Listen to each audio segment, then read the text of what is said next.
Okay, let's look at questioning.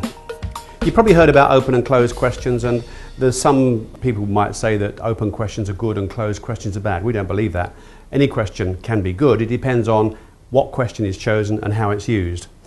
To help select the type of question, our model for questioning is a funneling process, and we talk of open questions at the top of the funnel. As you go down, you get towards more probing questions, and at the bottom of the funnel, at the end of the funnel, you get the closed questions. None are good or bad in their own right. What is good is using them in the right context. At the top of the funnel, we're asking open questions. Questions like how or what are typical open questions. It's very difficult to give a yes-no answer, although you'll find some people do. It's open, it's the broad top of the funnel where we're trying to suck in as much information as possible. We don't know what the answer is going to be. It's almost an agenda-setting question. Further down the funnel, we've got probing questions.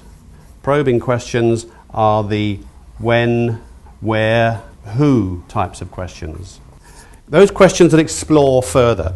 And at that stage, we might be putting some words around it like, so what would be an example of that? So specifically, when is that an issue? We're wanting more information drawn out of the items that have been offered at the top of the funnel there.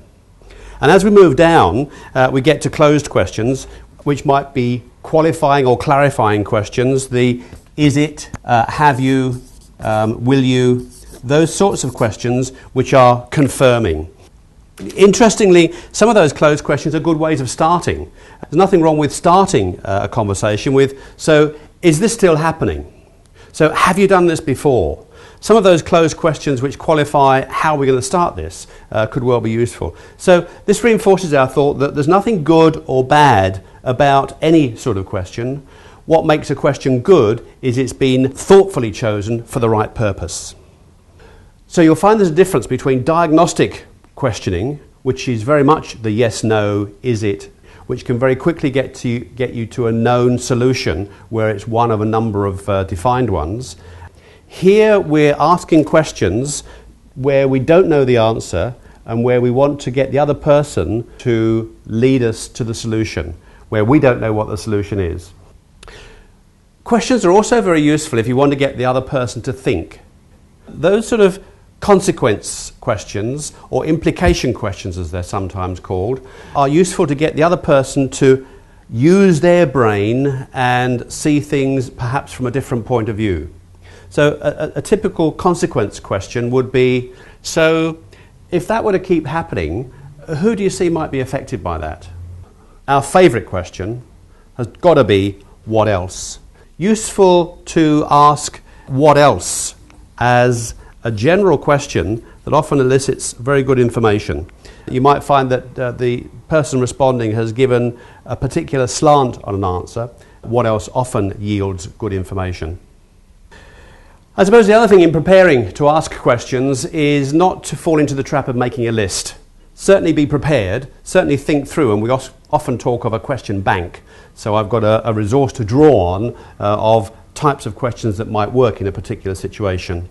The idea of a question bank would be that I've got a range of options to choose from. You sometimes see interviewers, perhaps on TV or you hear them on radio, going down a list of questions, and you think to yourself, you missed a trick there because I really wanted to know at that point something that reflects on what the person said. But actually the interviewer just went on to their next question. So don't fall into the trap of just asking a list of questions. Listen carefully to the answers that you're getting and see how you can follow on with a question that takes them further to the information that you're seeking. So, top tips for questioning.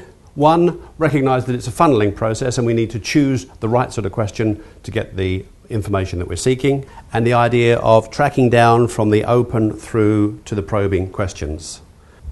2nd, when you want to get someone to recognise the consequences of their actions, recognise that asking can often be a lot more effective than telling.